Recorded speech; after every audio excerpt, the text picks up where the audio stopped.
Hello and welcome to BYJU'S Exam Prep IAS as part of a comprehensive news analysis. Today we'll be discussing some very important articles out of the Hindu newspaper. But before we begin, two very important announcements for you. First, as always, once this session is over, you will have a set of MCQs on our Telegram channel. So do subscribe to our Telegram channel, and if you haven't subscribed to our channel, do that. Second, a very important announcement for anybody who is seeking UPSC preparation or coaching, which is that we have our National Scholarship Test tomorrow at 11 a.m. and you can get up to 90% scholarship and also a detailed scorecard which gives you your strengths and weaknesses after this test, thereby giving you a basic understanding of where you are and also an opportunity to study with us with 90% scholarship. With this, now let's enter the agenda for today. Good morning. The most important article today was on the front page itself, which is the Indus Water Treaty and how India is now going to, in a way, try to change it. Now, when we talk about this treaty, it is considered in the world as one of the most successful treaties in an area where there is tension. India and Pakistan have a troubled relationship. That is not something new to us. But this treaty has been a way of cooperation, and we have always tried to be very patient. And this one thing, this word patience is something which India has shown a lot of in this story. And we have also tried to show goodwill by not using our rights within this Indus Water Treaty, which is technically a water sharing agreement and arrangement, which was developed, brokered by the World Bank in 1960. We'll discuss the details of it. But the basic point of the matter is India has been extremely patient in this whole process. And now I think our patience is giving away. And technically, the time has come to revise this treaty. And India has now given up on any form of cooperation from Pakistan, and therefore we have invoked a specific article within the Indus Water Treaty. So what we're going to do is that we'll understand the Indus Water Treaty, then we'll understand what is the core issue. Then what I'm going to do is I'm going to give you a timeline of events and a whole story which just seems like a game between World Bank and Pakistan, and why is India now losing patience in this water treaty, which we have always been promoting, and we've been very, very, very patient with regards to that. So the Indus Water Treaty, and we'll come to the current affairs part of it first. In the end, rather, we'll discuss the core issue here, which is what is the treaty itself.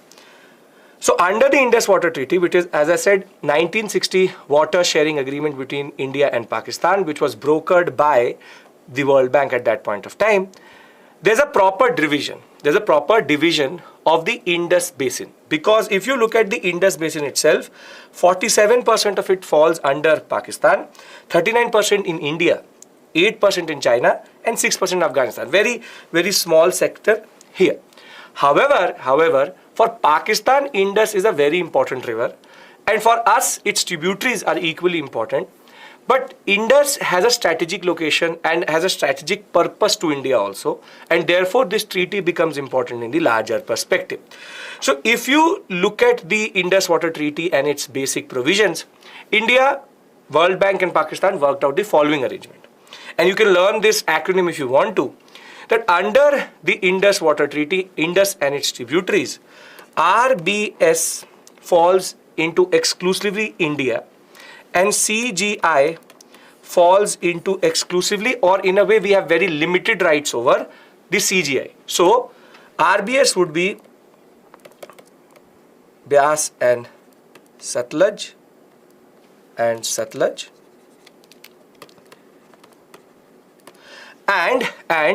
the Chenab, Indus and the Jhelum, as it says here, Chenab, Indus and Jhelum, Satluj, Beas and Ravi.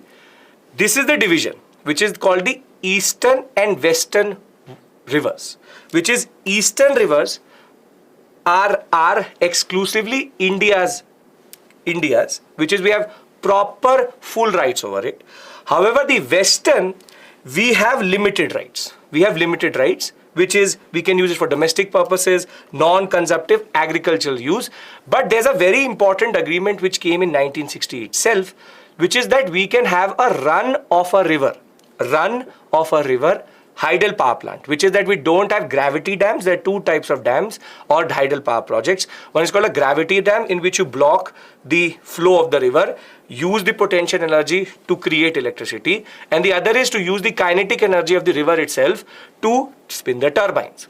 So under the 1960 arrangement of the Indus Water Treaty itself, the basic understanding is very simple, that western rivers, India will not use the basic flow for its purpose. Only limited use will be allowed to India. And when it comes to the eastern rivers, Satluj, Ravi and Beas, we will have exclusive use. We can do anything with the water, and Pakistan will therefore have whatever goes thereafter into the Indus. India has never used its potential with regards to the eastern rivers. Western rivers itself, we have introduced two projects which have now become a bone of contention. So, as I said, the eastern rivers, Satluj, Beas and Ravi, we have exclusive right. We can use the water, Pakistan uses whatever goes thereafter. Western rivers, Indus, Jhelum and Chenab, CGI, RBS, India can only use limited capacity, and that is based on the way the basin itself is divided. Now, for a very long time, this treaty has been considered, as I said, very, very successful, because India has always been patient, has always had a much bigger heart in the sense that we have never used our 100% capacity with regards to Satluj, Ravi or Beas, which is our own right in the eastern sector. Now, what is more interesting is that obviously there will be disputes. And with a neighbor like Pakistan, there has to be dispute. And there's a specific type of dispute redressal mechanism. So what I'm trying to do here is I'm trying to give you the larger picture here, and then we'll go into the nitty-gritty. So under the provisions of the Indus Water Treaty, if there is a dispute, the following process happens. First, the Indus Water Commissioners come together and try to figure it out. If that doesn't happen, then it goes to the second step, which is a neutral expert will be called by India and Pakistan, and he or she will tell us if the logic or the science of the dispute is correct or not.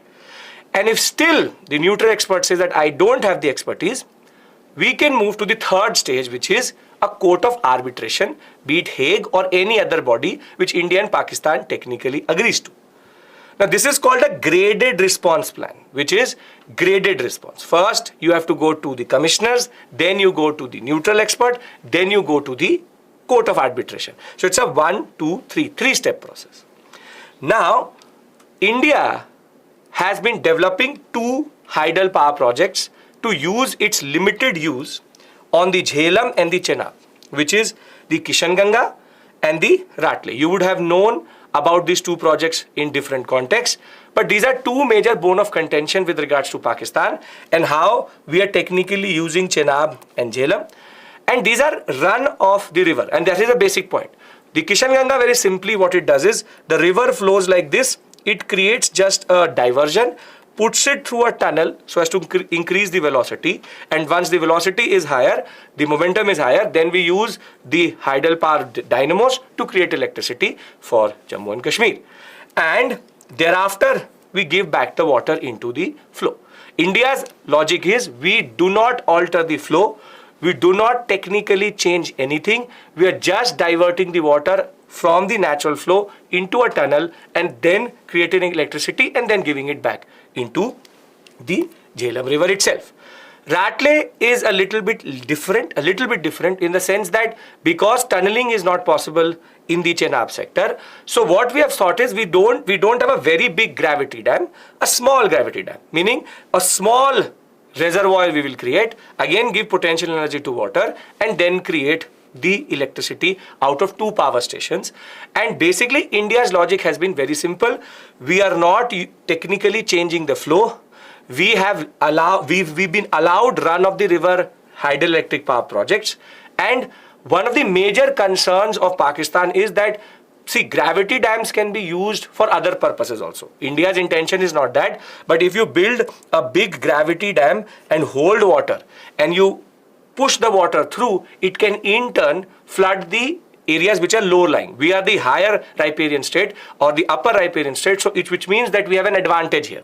So Pakistan's understanding is that Kishanganga and Ratle can be used to, in a way, flood Pakistan, which is already getting flooded. But the basic point of the matter is they think that India can use it strategically. So there has been a whole saga over this. I'm going to repeat myself. We started with the concept that Indus Water Treaty 1960, World Bank brokered agreement between India and Pakistan over water sharing. And it had been a very interesting that discussion with World Bank itself, which came to the concept of eastern and western rivers. India's exclusive right over the eastern ones. Western ones, we have limited capacity. And thereafter the dispute redressal mechanism, which is the concept of what we have commissioner, then we have the concept of neutral expert, and then the court of arbitration. Now India chooses to use two of the western rivers to create a certain kind of electricity. That is our right. Now Pakistan takes it as a problematic aspect to its, whatever you call it, be it its general anxiety or its own mind, which is always thinking about ways to destroy certain countries. The basic point of that, there is no way India ever thought of the way we could use the dams. Ironically, Pakistan told us how we could actually use the dams as a form of flooding or strategically. India never had that intention. Now, Pakistan makes an issue of it in 2015. And now you listen to the saga and then you will realize why India is losing technically patience over this project. So Kishanganga and Ratle are now disputed. India has been pushing for now close to 6 years somehow to get these projects cleared by the Pakistanis or technically agreed by the Indus Water commissioners. So in 2015, Pakistan says, we don't like these projects, change it. So we said, give us the logic. They gave us a logic which made no sense, which is that you can use them strategically. We said we have in our own right to use the water. That is not a problem. So the commissioner level understandings did not work. So in 2015, automatically Pakistan says, get a neutral expert. Get a neutral expert. India said, okay, we'll find someone. However, within 1 year, by 2016, Pakistan said, no, we don't want a neutral expert. We want court of arbitration. We want to go for arbitration itself. So the Pakistanis went to World Bank and said that go for arbitration. Meanwhile, by mid-September, India said if they want arbitration, first let's get the second step done. Let's get the second step done, which is neutral expert. So India said, okay, let's go for neutral expert. So Pakistan is saying arbitration without neutral expert. India is saying let's follow the treaty itself. Let's go for neutral expert. Now what happens is, in September of 2016, we have the horrific and one of the worst, the Uri attack itself, which strains the relationship and very naturally between India and Pakistan. Pakistan-sponsored terrorism had now taken a major step forward, which meant that India, and as our Prime Minister said, blood and water can't flow freely. And that is not what the Indus Water Treaty was for. So in 2016, the Indus Water Commissioners, that was the dialogue was suspended. 2017 to 2022, we've been trying to figure this out. The two commissioners have been trying to figure this out, that somehow Kishanganga and Ratle go forward. However, Pakistan again went to the World Bank saying, we said for court of arbitration, and India has already said neutral expert. So now you see how these international bodies themselves are so biased and problematic that the World Bank in 2022 does two things. It appoints one neutral expert also and one court of arbitration also. It says Pakistan can move to The Hague, India can get its neutral expert. And India then in 2022 said, and the foreign ministry said, that this is technically breaching the treaty itself. This parallel arbitration, parallel dispute mechanism is not something which was envisaged in the treaty itself. So very simply, India now in 2023 has said that if this is going to be the attitude of Pakistan, and if the World Bank will create two bodies which can give a contradictory, neutral expert can say that both are okay, but arbitration can say both are not okay. And that is what India is pointing out, that if we have parallel concepts, then if there's a contradictory judgment, then what we are going to do? So India has now lost patience. And India has now said that let's do one thing. Let's forget this East-West. Let's modify the treaty itself. And India has now sent a notice to the Pakistanis that we would like to modify this treaty because the purpose of the treaty is not solving itself. So the larger concept here is very simply, this is a developing project, it's a developing story, but the larger concept is why is India losing patience over the Indus water treaty? And the basic concept is there's a whole game which Pakistan and World Bank are playing right now, which technically India doesn't want to play and doesn't want to be a part of. Very simply, use the graded concept, first step, second step, third step. What is this using second and third together? So the basic point is it's a very well managed treaty though, but now we are seeing that this cooperation is going to break very, very soon, and India has now put forward the first step to it, which is enough is enough.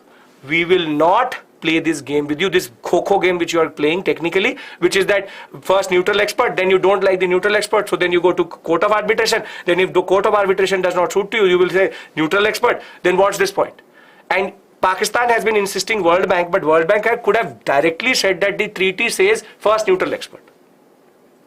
So the basic point of the matter is, see, it questions the integrity of the World Bank.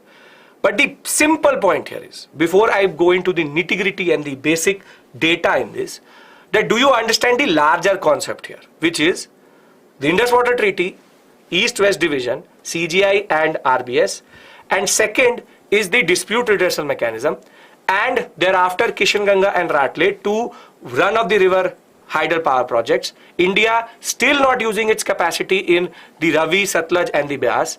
And India just saying how much? Maximum 850 megawatt and 330 megawatt.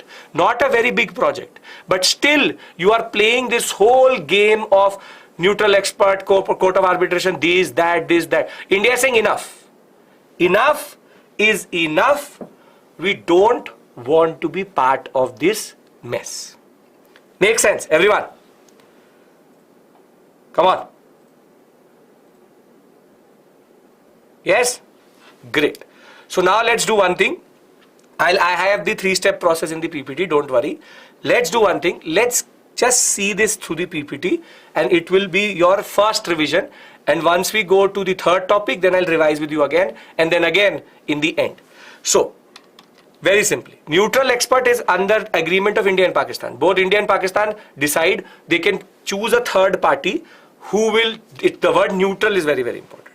So, very simply, India has announced on Friday that it wants to modify the 62-year-old Indus Water Treaty with Pakistan, citing a very interesting word for your vocabulary, which is Pakistan's intransigence, which is refusal to change one's view or to agree about something with regards to Kishanganga and Ratle. Very simply, India is saying, we want to modify because Pakistan has learnt something, has ratified something, and they are just saying the same thing everywhere. They have no logic, they have no understanding, and basically they are not able to give us any correct picture or clear picture about the story. So we want to modify the treaty itself and we would like to get this right within the treaty itself.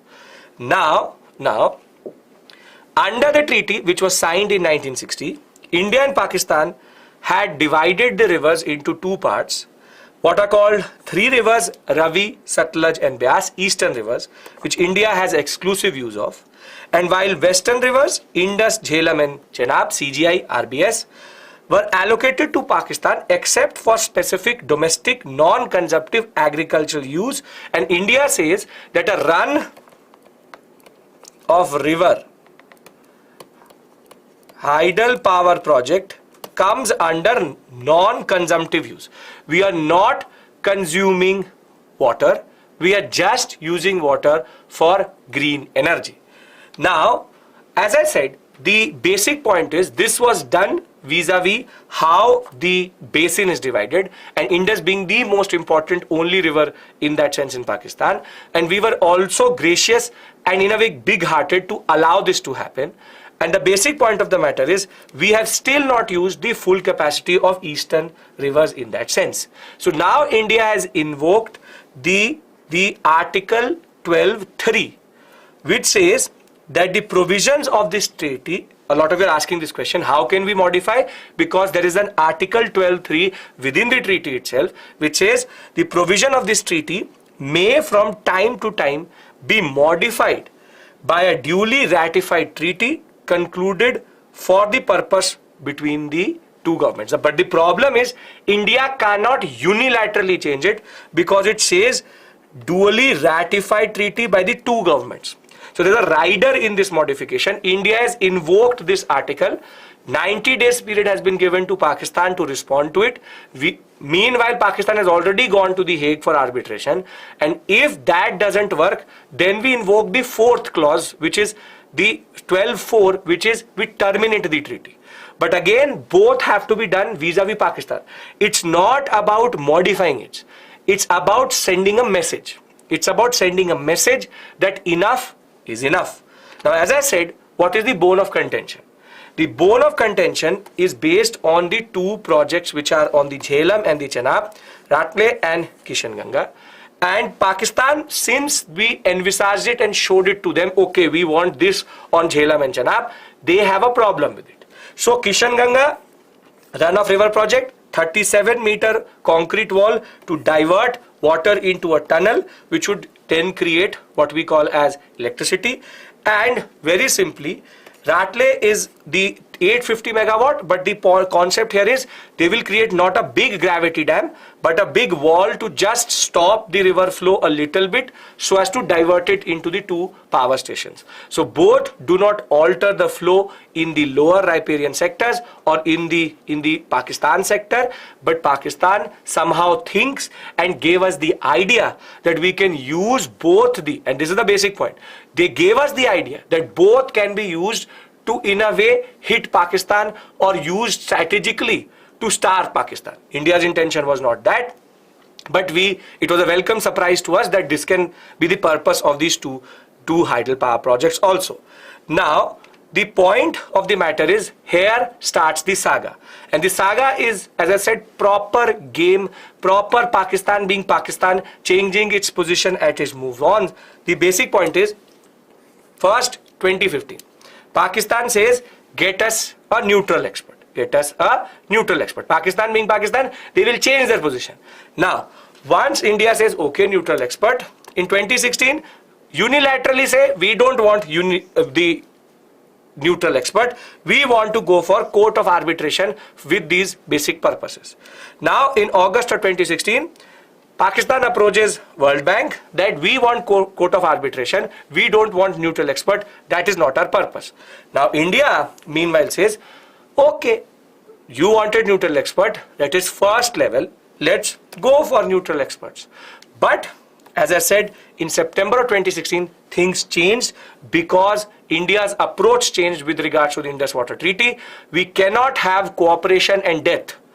And the martyring of our soldiers is something which we don't take very, very lightly. So very simply, India said, blood and water can't flow together, can't happen.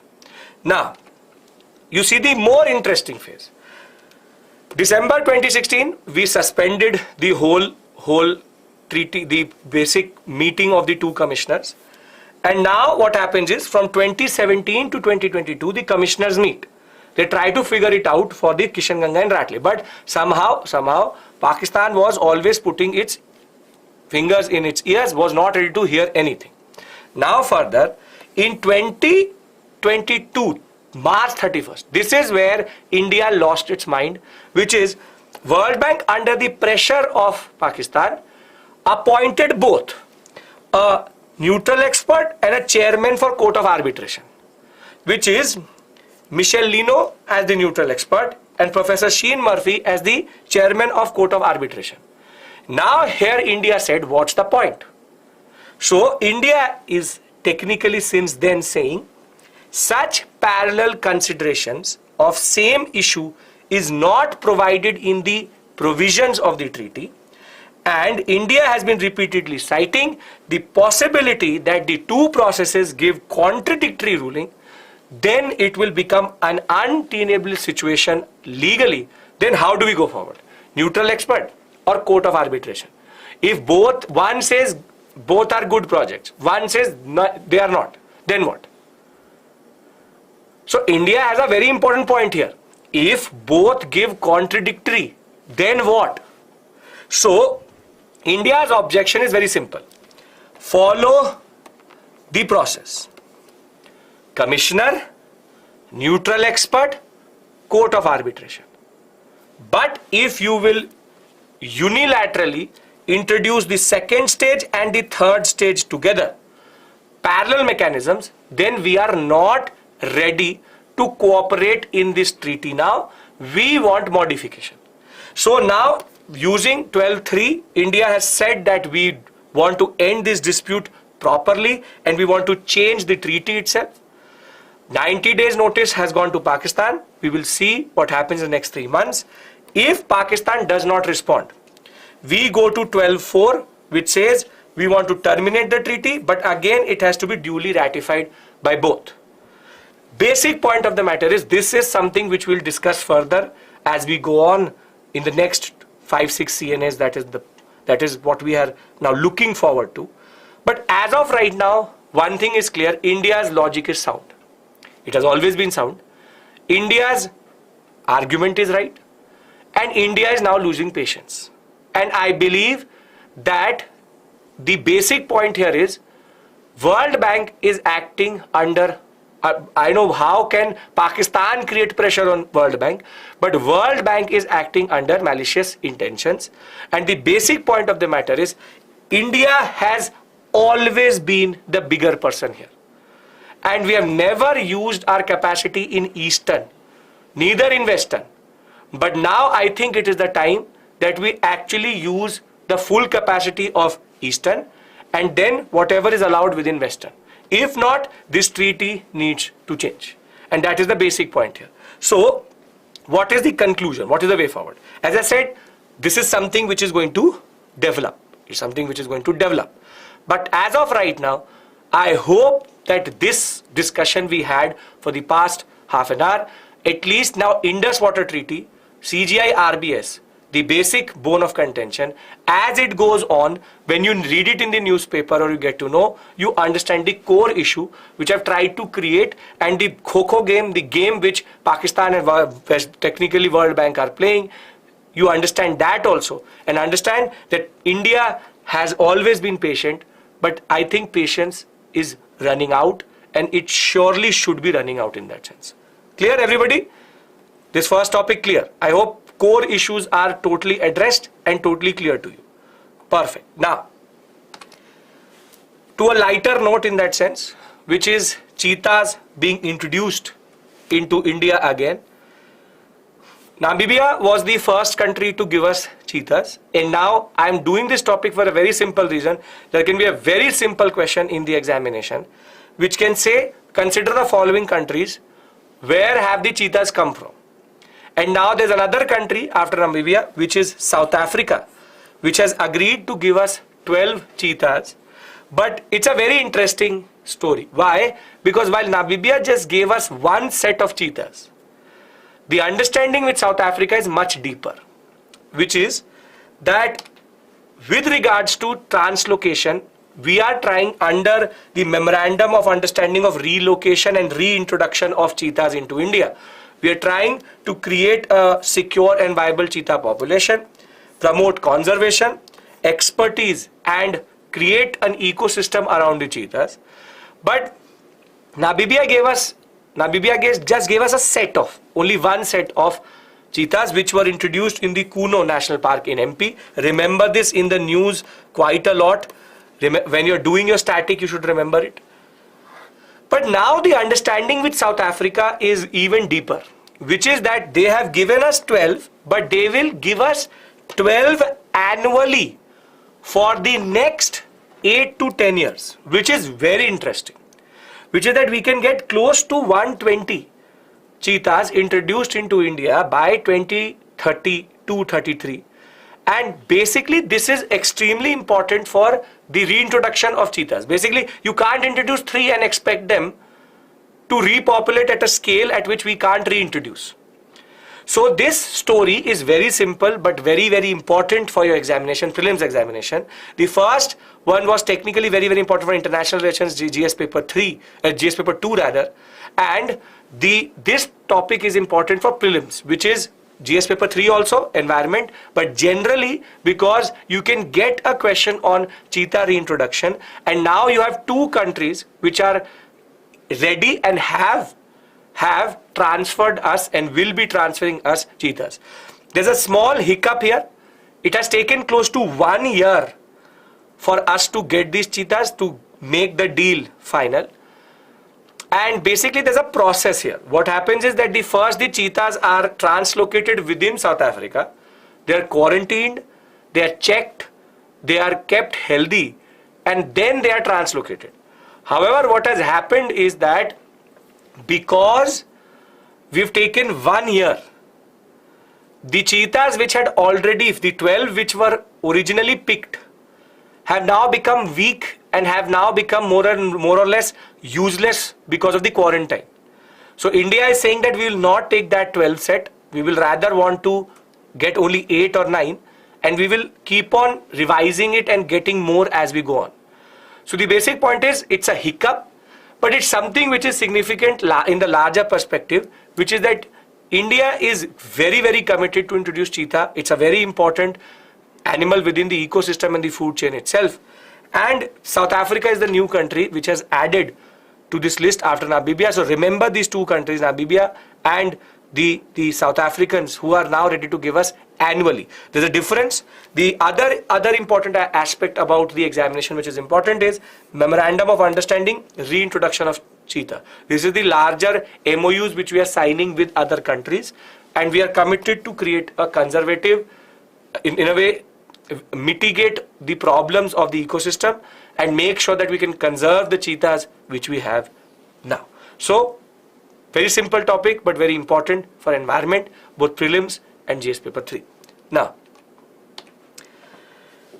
the third topic is something very, very interesting, very important for GS paper 2 and GS paper 3 both, which is it has an aspect of governance and it has an aspect related to the concept of groundwater, and therefore it is also about, in a way, pollution, groundwater, sustainable development, and more than that, it's about water and water conservation.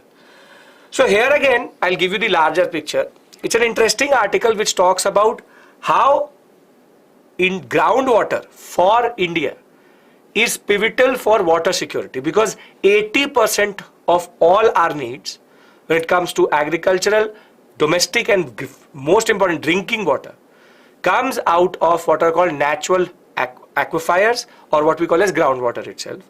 And when we look at the picture in 2017, 2015, 16, there was a lot of issues in the way we were using our groundwater, and you would have seen, and you from the time to time you will see in the peak of the summers in India, in June, July, you will see that there will be images of people trying to dig into wells, dig into ponds to find some form of water. And that in turn created an alarm bell within the government. And this shows how governance can change environment if there is a will, and technically if there's a will, there's a way. And this is what this whole article is about, which is that we have introduced a lot of different indicators. What I've done is I've technically put them into 3-4 boxes which you can use in the examination for mitigation of groundwater. But it also talks about 2 schemes. One is called the Atal Bhujal Yojana, which is about behavioral change, and second is called the National Project for Aquifer Management, or NAQLIM. This is the most interesting one, because while Atal Bhujal Yojana is more about behavioral change, the other one, NAQLIM, is about mapping. It's about using remote sensing, mapping the subsurface aquifers to get a real picture of how much water is there. Everything before this has been guesswork. But now we are using technology. That is why GS paper 3 more. We are using technology to map these aquifers, these groundwater resources, to get a real picture of what is actually happening. And whilst doing that we are also introducing a lot of important what are called inspection centers and reporting centers, which are giving us at least month by month coverage of how much water is being used.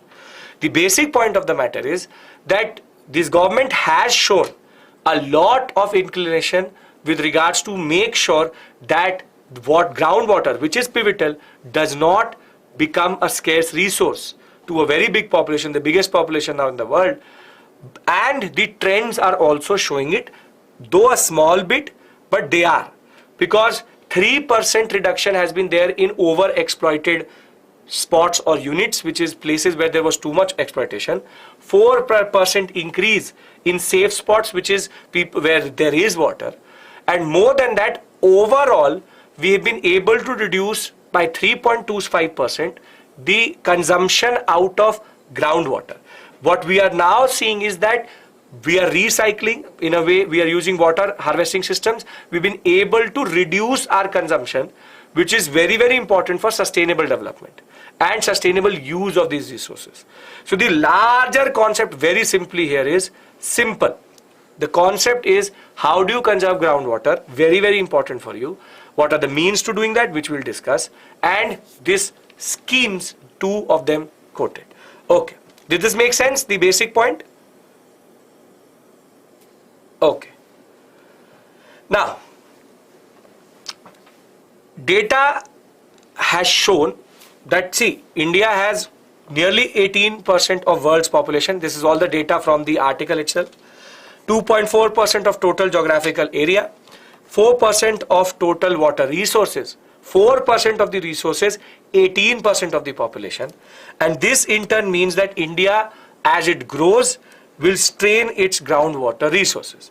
This has been something which has always come into the picture. And the basic point of the matter is, why is groundwater so important? Because it has always been the backbone of agriculture and drinking water. And nearly 80% of countries' drinking water and 2/3 of irrigation needs are coming from groundwater.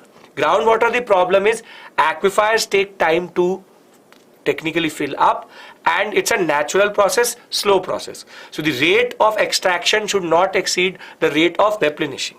So a very important line comes in this article, which is groundwater is pivotal to India's water scarcity and security. Very simply, water security is something which is based on groundwater. So sustainable groundwater management is very important. But then how do you do it? This is something you learn for the examination. First is called, these are very simple things given for groundwater concept, which is groundwater observation wells, which is that you create observation wells in which you can see how the water table is moving. First. Second, installing digital water level recorders, which is that we can get real-time data of how the water level is going up and down. Third, periodic monitoring of groundwater quality, because arsenic and nowadays in the Jharkhand sector, uranium contamination is something which is being now considered a problematic aspect, which is that with heavy metals leaching into the water could be in a good shape, could be at a very good height or a very good level, but it could be contaminated. So we need to then purify that water. That also needs to be monitored. And fourth is mapping and data dissemination. If we have the technology, LiDAR or be it anything, to technically use and map everything and get a picture of it, so why not do it? So 2 schemes have been introduced by the government, first and second, and 2 more are coming, but these 2 technically concentrate on the concept of how can we first change the behavior and get a real-time picture. So the Atal Bhujal Yojana looks to change the behavior or have behavioral change so as to give them incentives to not use groundwater. But the more interesting one is this one, which is the National Aquifers Management Project, which is nearing completion. Mapping of subsurface water bearing geological formations to help gather authentic data and enable decision making which is informed. So what they're doing is they will map and create a water map, which is technically groundwater map would be extremely important and extremely necessary for any form of decision making in that sector. So around 24 lakh square kilometer has already been mapped, and the next set is coming. And once it is ready, and it is being done by a heli-borne survey device, state of the art that, and technically it is creating this map as we speak today, which will allow for us for rapid and accurate aquifer mapping. Basic point is, please remember this point, that we have a scheme which is technically creating a whole groundwater map, and this will help you in the examination, even in the essay paper, because this gives you a solution to the problem. A lot of articles tell us about the problems, but don't give us the solution. But this is technically telling us the solution to the problem. So with 65,000 monitoring stations, and by next year 80,000 monitoring stations, we will have the basic picture of groundwater utilization. But all these efforts have technically borne in a way some fruit, because there is a recent trend that 3% reduction in overexploited groundwater units. So now if there were 100 units which were being overexploited, 3% reduction in that, 4% increase in the safe units which have the level at which we can use it today. More than that, we have improved groundwater conditions in 909 units, which is these units were either polluted or had a problem, and now we've improved the water quality or we've replenished it, 909 of them. And there is a reduction in annual extraction also, and that is all across the sectors, from irrigation to industry to domestic. We have been able to reduce the extraction capacity, and that is close to 3.25% as compared to 2017. The basic moral of the story here is groundwater is pivotal for our water security. We need to make sure that we mitigate that. We need strategies for mitigation. These are the schemes which are coming through for that. But one more important concept is, this is also showing that governance, when it comes to cooperative federalism, if the state and the center actually come together, miracles can happen. And this is one miracle, which is that we should be able to, if we go in the right path, be able to secure our groundwater, and with very strained water resources, and water going to become the dangerous and the most important resource in the near future. This is extremely important and significant. Right? Done? If this is done, we give first revision and then we move on to the last topic. Okay. So, very simply, state-of-the-art concept, the heli-borne mapping, which is happening at this point of time.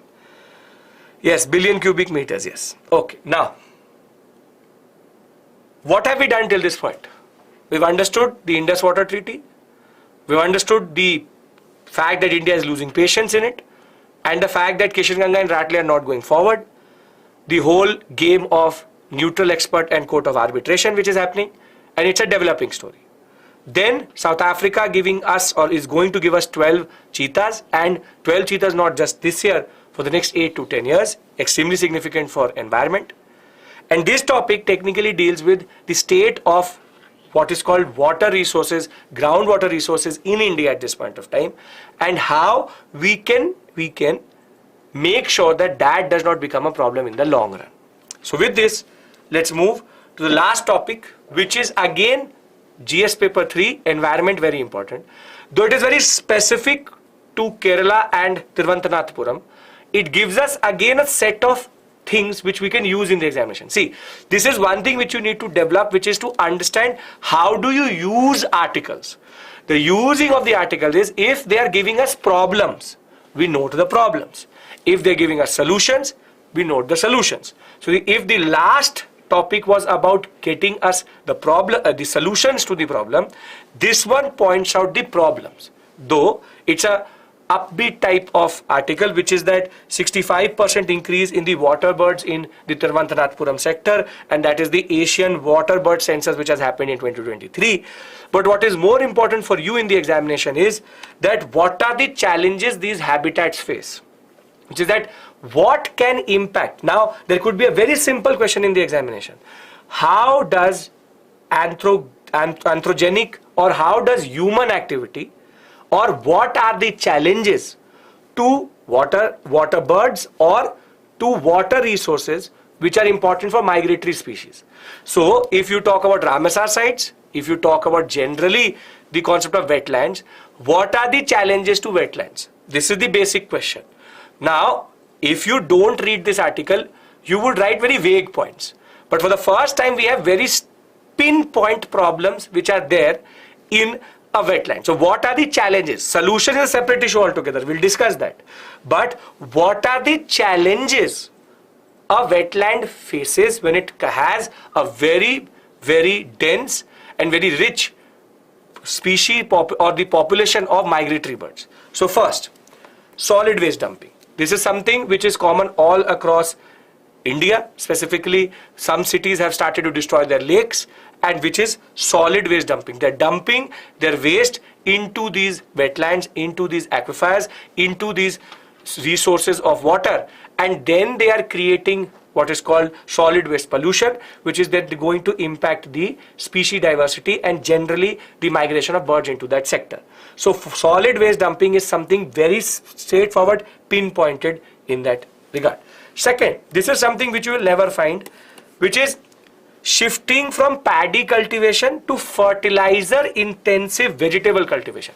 This is very, very important, which is in the southern sector, specifically in Kerala, which can be then generalized for the larger perspective, is paddy cultivation, rice cultivation is something which creates wetlands, temporary wetlands in itself, which allows for migration of water birds.